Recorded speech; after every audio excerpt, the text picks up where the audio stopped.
mo kami. Samantalang maghapon kami nagpakalat ng tinis na nakakapasok dinit ng araw. Bakit naman po ninyo pinagpare-pareho ang lupa sa amin? At sinabi niya sa isa sa kanila, kaibigan, hindi kita dinadaya, hindi pagkakasundo tayo sa isang pinano. Kunin mo ang kanang iyo at umalis ka na.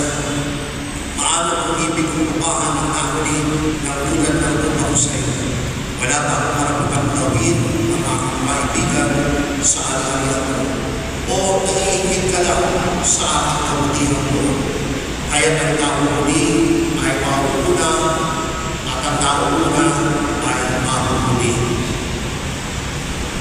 Ang mabuting balita ng Panginoon. Pinupuri ka namin, Panginoong Jesucristo. Magandang umaga po sa inyong lahat. Magandang umaga po. Sana kayo po ay nasa mabuting kalagayan. Mga kapatid, madalas po tayo makipagpunahan. Hindi ko alam sa inyo kung saan tayo madalas makipagpunahan. Pero napapansin ko po, gusto natin palagi sa unahan. Lalo na kapag may kainan. Lalo na kapag may kainan, gusto natin mauna. Lalo na kung ito po ay pinahan. Bawal buffet, gusto natin mauna. Nakapwesto na tayo, ayaw natin nakahuli. Ganun din po pagka-ayuda. Kapag yung ayuda dumadating, ayaw natin nakahuli sapagkat baka maubusan tayo ng ayuda. Kaya pwesto na rin po tayo. At dito rin po sa ating tambana, gusto din natin nasa unahan tayo. Sa unahan tayo para malapit sa biyaya. Ang tanong po, saan natin o ano ba yung mga pagkakataon na ayaw natin mauna? Yung parang sasabihin natin, sige, kailangan mauna, ano po yung mga pagkakataon yan? Pagka-kamatayan, ayaw natin mauna sa kamatayan. Kapag tinanong mo, sino po ang nagdatang mamatay dito? Taas ang kamay. Wala na taas ang kamay. Ayaw natin mauna pagdating sa kamatayan. Gusto natin kumapa. Mga kapatid, ating pag-ibig po ay hindi tungkol sa paggawa. Ang Ebanghelyo, mga kapatid, ay tungkol sa mabutihan loob ng Diyos. Yung una po, yung nauna, nagagalit siya. Sa mga buong pag-aakala na ito sa Ebanghelyo pinasa natin, ang buong pag-aakala na makakatanggap siya ng maraming swerte. Dahil nauna nga naman siya, di ba? Sabi niya nga, naghilap ako sa bintana nilin ng araw ang pagkatapos piso na ang matatanggap ko. Ang buong pag-aakala ko ay malaki ang swerte. Pinagpare-pare ko kung may-ari ng umasan ang lupa sa kanila. Ang buong pag-aakala ko ito nauna, mataas ang ibibigay sa kanila. Ano po ang ibig sabihin ng lahat ng mga ito? Mga kapatid, una, ang kagandahan loob ng Diyos ay para sa lahat. Ang biyaya ng Diyos ay para sa lahat. Hindi po siya namimili. Lahat ibibigay niya. Ano ba na gustahan natin sa buhay? Tayo ay mabuti, tayo ay may kasalanan, mabigat pa ng ating kasalanan. Hindi namimili ang Diyos. Ibibigay niya yung biyaya sa atin. Wala po siyang favorite. Lahat favorite niya. Kung isa, diba, yung mga tao, mabigat ang kasalanan, yung mga tao sabihin natin, hindi maganda pag-ugali, hindi natin bibigyan ng biyaya natin. O kaya sa politika na lang, kapag hindi ka buboto, doon sa kandidato ngayon, sisiguraduhin yung mga anipores ng kandidato na hindi ka mabibigyan ng ayuda. Bakit? Kasi sasabihin ng mga anipores ng politiko, hindi naman bumoto sa kandidato. Ba't natin bibigyan ng biyaya? Pero iba po ang Diyos. Ang Diyos, mga kapatid, ano ulitin ko, ano man ang estado natin sa buhay, patuloy siya magbibigay ng biyaya. Hindi niya po i-withdraw yung biyaya sa akin. Hindi niya po i-withdraw yung lahat ng grasya na nakukulong sa akin. At ito po ang tandaan natin. Palagi ang nagbibigay ng biyaya ng Diyos. Hindi po ano man yung natanggap ng biyaya, hindi po yan gantimpala dahil nagsisimba kayo ng Miyerkules dito sa dambana. Hindi po yan gantimpala. Kung meron kayo tatanggap ng biyaya mula sa Diyos, hindi po yan gantimpala mula kay Jesus. Yan po yung malayang ibinubuhos niya sa ating lahat. Sa mga ng Diyos po natin ay Diyos ng biyaya. Pangalawa, mga kapatid, pagpapatawad. Ang lahat ay ginagawad ng pagpapatawad ng Diyos. Binibigay na ng pagpapatawad ng lahat. Wala po siyang sinisino.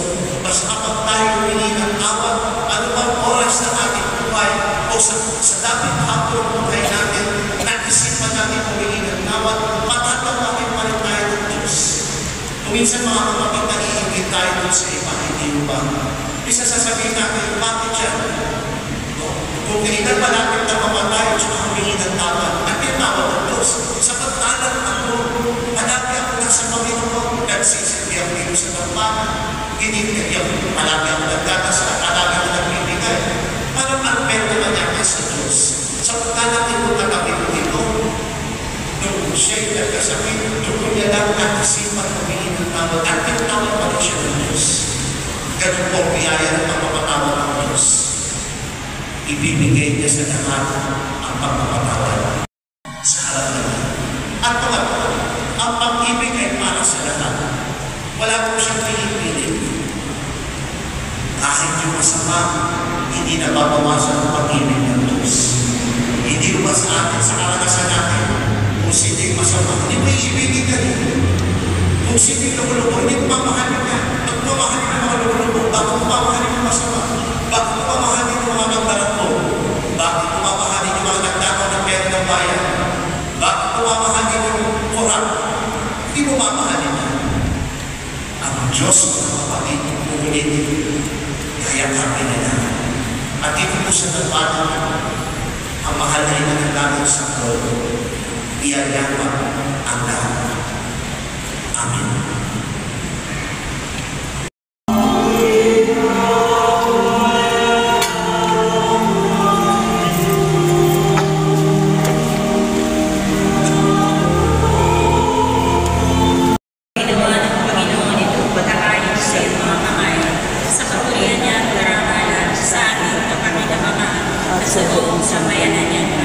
Manalangin tayo, manaming tumika sa iyong pagpapaundang na kami ng aming makakain.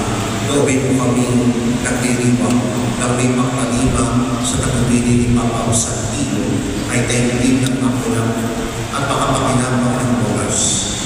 Sa pamamagitan ni Yesu Cristo, kasama ng Espiritu Santo, magpasawalang hanggan. Amen. Sumayin niyo ang Panginoon At sumayo rin. taas at Diyos sa inyong puso at diwa. Itaas namin sa Panginoon. Pasalamatan namin ang Panginoon ating Diyos. Marapat na siya ay pasalamatan. Ama namin mga pangyarihan, tunay ang marapot na ikaw ay aming masalamatan. Sa pamamagitan ni Yesu Cristo na aming Panginoon. Ngayon si Santiago ay pinararawalan sa pamumuhay ng buong kulirano ang pagiging maasahan sa panunulugan kaya't si Yesu Cristo na maasahan sa katapatan ay inahayag sa pangangasiwang sa sampayan. Kaya kaisa ng mga anghel na nagsisikawit ng pagpuling sa iyo nang walang tayo sa kalangitan, kami lumulungin sa iyong kadakilaan.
ikaw bukalang talang-abalanan, kaya't sa pamamagitan ng Espiritu gawin mo banal ang mga loob na ito upang para sa aming piling katawan ng loob ng aming Panginoong Jesucristo.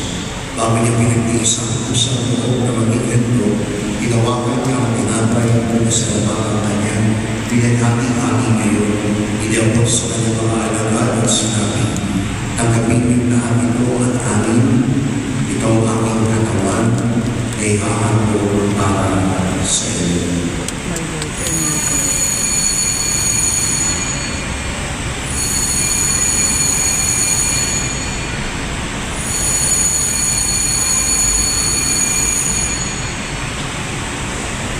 Kaya ginawa na matapos ang pagkuhan na nawakan niya ang kalis, hindi kanya pinasalamakan, inabot niya ang kalis sa kanyang mga alagad at sinabi, tanggapin niyo lahat itong inumin, ito ang kalis ng aking dugo, ng bago at walang pagkiman. Ang aking dugo ay bubugos para sa inyo at para sa lahat, sa ipagpapatawag ng mga kasalanan. Gawin niyo ito sa pag-alala sa akin.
Isinasama namin kami magsalo-salo sa katawan ng Panginoong Kristo ay mabuklod sa pagkakaisa sa pamamagitan ng Espiritu Santo. Ama, ingapin mo yung simbahang naganap sa buong daigdig.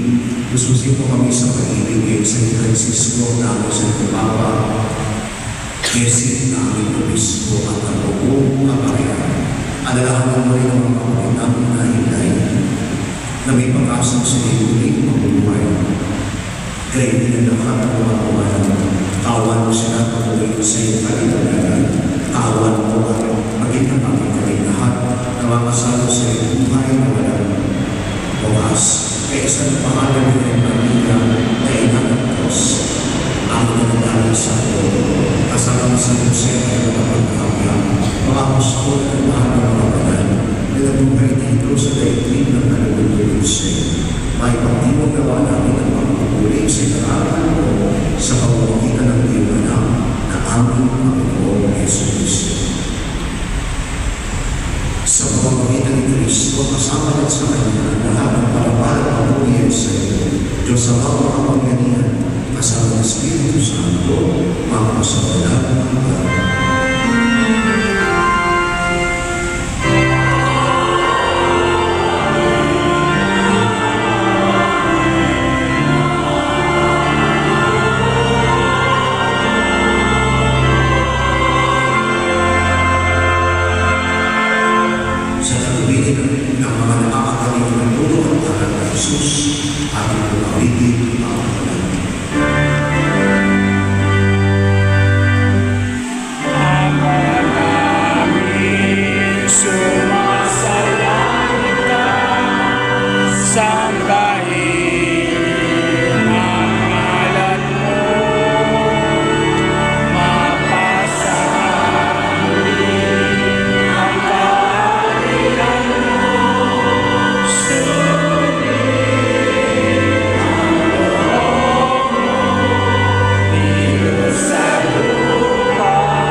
Samantalang aming pinananamitan ang dakilang araw ng pagpapahayag ng tagapagligtas namin si Yesu Cristo.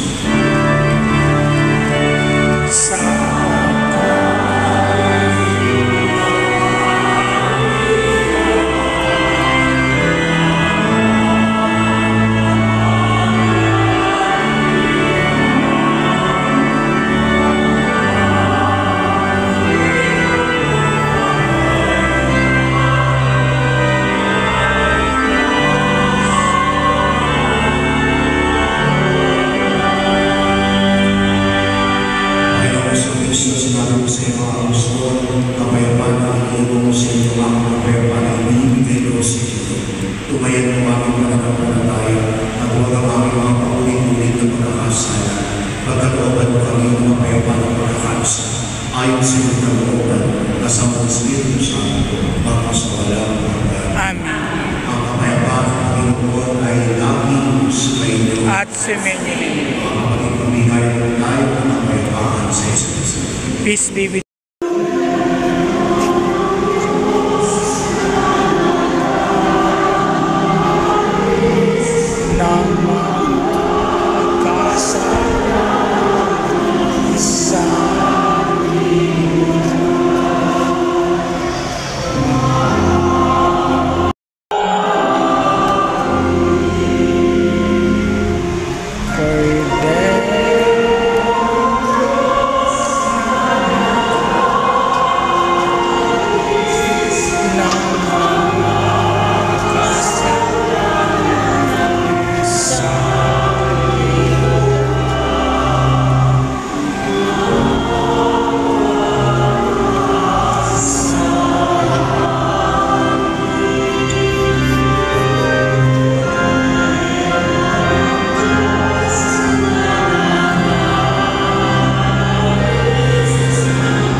Panginoon, di ako dapat magpatuloy sa iyo.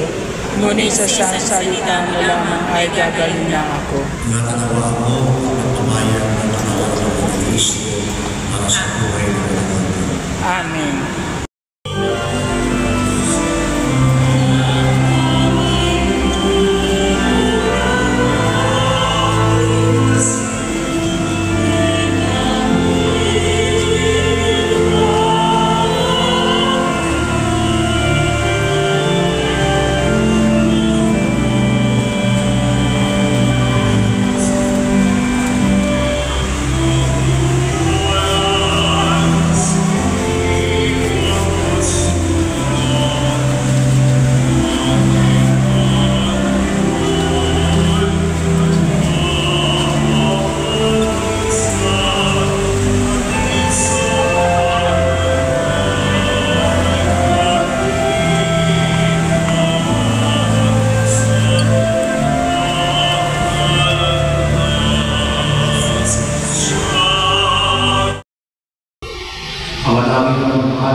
Aming nagsasali sa panalangin ay magkaroon ng pananampalataya ng tao at pagkakaisa sa pag-ibig ng manapang sa pamamagitan ng Yesu Cristo kasama ng Espiritu Santo ang pasawalang hanggan. Amen. Panalangin para sa mga may sakit. Sa dali po namin nalalahanin ang mga may sakit na nais sa panalangin.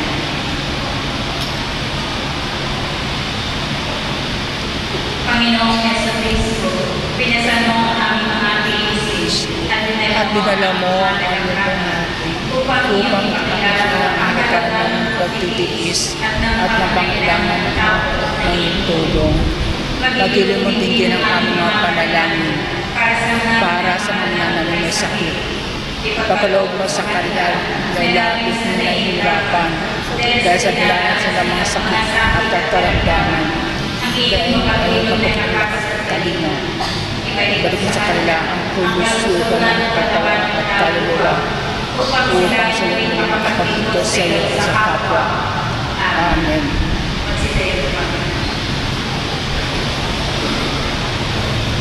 Suwain niyo ang Panginoon At sumainyo rin. pagpalain tayo ng kapatid at kapamahal ng Diyos ng Ama, ng Anak at ng Espiritu Santo. Amen. Tapos na po ang pagkakalisan at ngayon sa inyong pagalis ang yakap ni Jesus at ni Maria. Salamat sa Diyos.